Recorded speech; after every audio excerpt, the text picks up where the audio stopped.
In this video, we discuss a player with delusions, the Deandre Hopkins saga, a fallen Raven, and key dates to look forward to for the rest of the week. Y'all, let's get it. We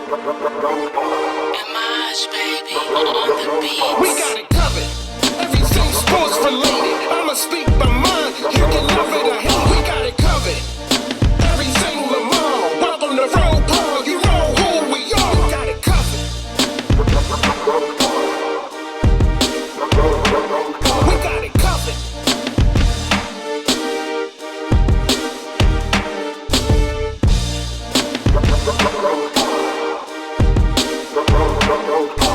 Welcome back, Ravens flock. What a week, what a week. Glad you dropped by here. This is the Rogue Pod with your man Hendo, bringing you more news on the Baltimore Ravens and the NFL. Now, for the Baltimore Ravens fan base, this has been an outstanding week. We've re-signed Lamar Jackson. We got another wide receiver. We brought in some pieces through the NFL draft. Now, all pieces may not fit, but we will see going forward. Now, I don't know what to make of what's going on with Antonio Brown. Has he had one too many concussions?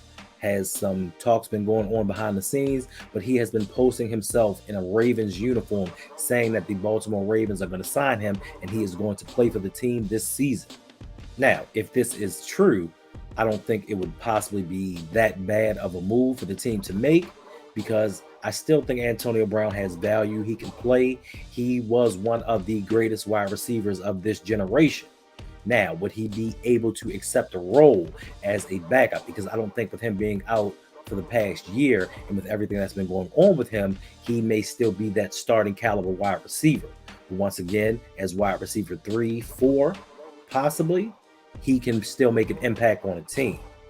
But I'm just not for certain that if the Ravens were making a move or in talks with him, they would do it and have him speak so publicly. If they were going to sign him, they would sign him. Knowing how he is and his social media presence, he would leak any information that was given out. Now, is he just trying to get back into the NFL? I know that when he semi-quasi retired, he spoke about being good, not playing the game. But sometimes when you have something that you miss so dearly, you try to do whatever you can to make noise to bring your name back into the forefront. And being that the offseason has just started, he's letting teams know he's ready and willing to play. But the biggest question is, are teams willing to put up with the headache known as Antonio Brown? I know one story that kind of hit was us hoping and praying that even though we signed Odell Beckham Jr., we would get Deandre Hopkins, bring him into the fold and make this offense even more unstoppable. With Todd Monken now being our offensive coordinator, we don't know what to look forward to. So I think this year's training camp is going to be something special.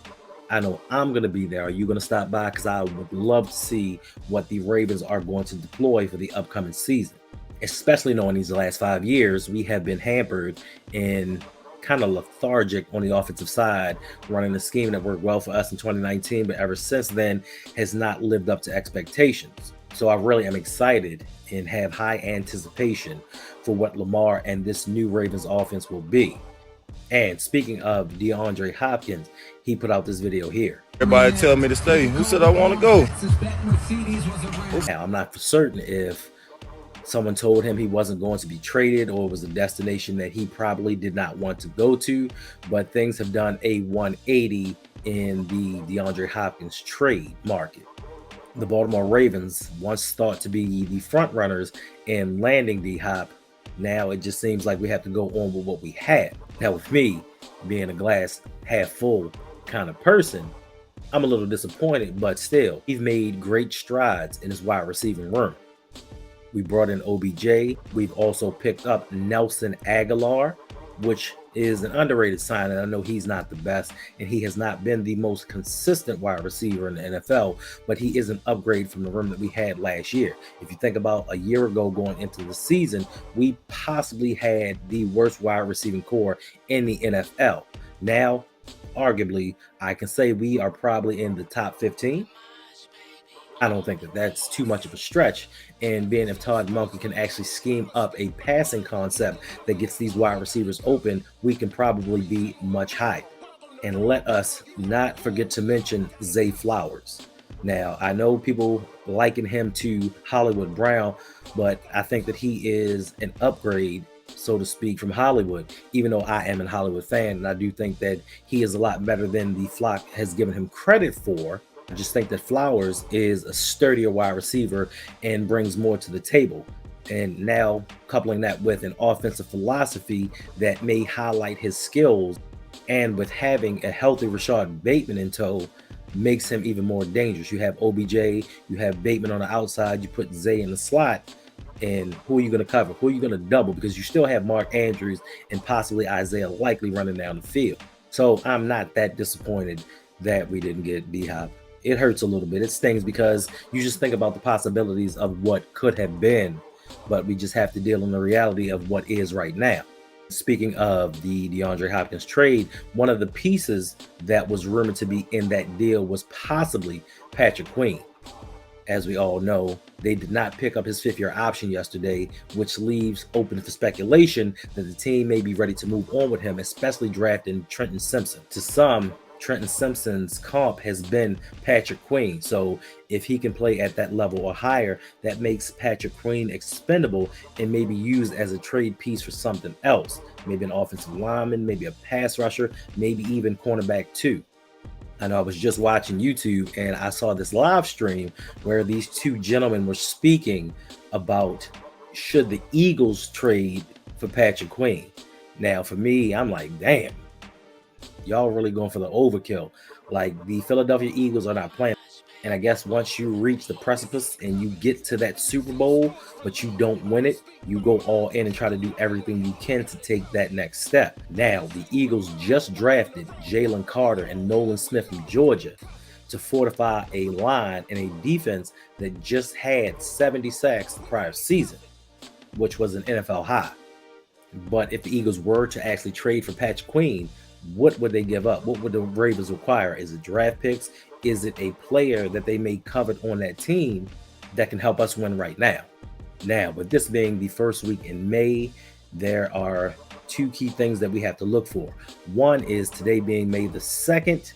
Today is the day that teams can now sign the rest of the free agents without having to give up compensatory picks.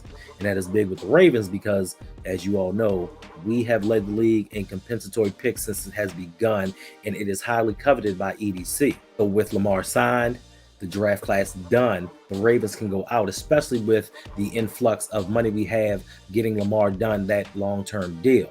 It has been rumored that we have $35 million in cap space, which is a big chunk of change for us to go out and sign some free agents. Also, at the end of the week and possibly the beginning of next week, the Ravens have to decide when to hold their 3-day rookie camp. So it'll either be the 5th through the 8th or the 12th through the 15th.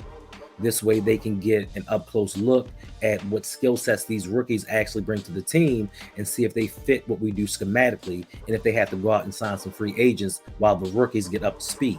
The Ravens have less holes to fill than they did a week ago, so I'm just going to sit back, relax, and watch the moves that this front office makes in the upcoming weeks. I appreciate everybody for dropping by, hanging out with me, and if you like what I'm doing, make sure that you please subscribe to the channel, hit that like button, smash that notification bell so you are aware when I bring out new videos, and I'll see y'all next time. It's your boy.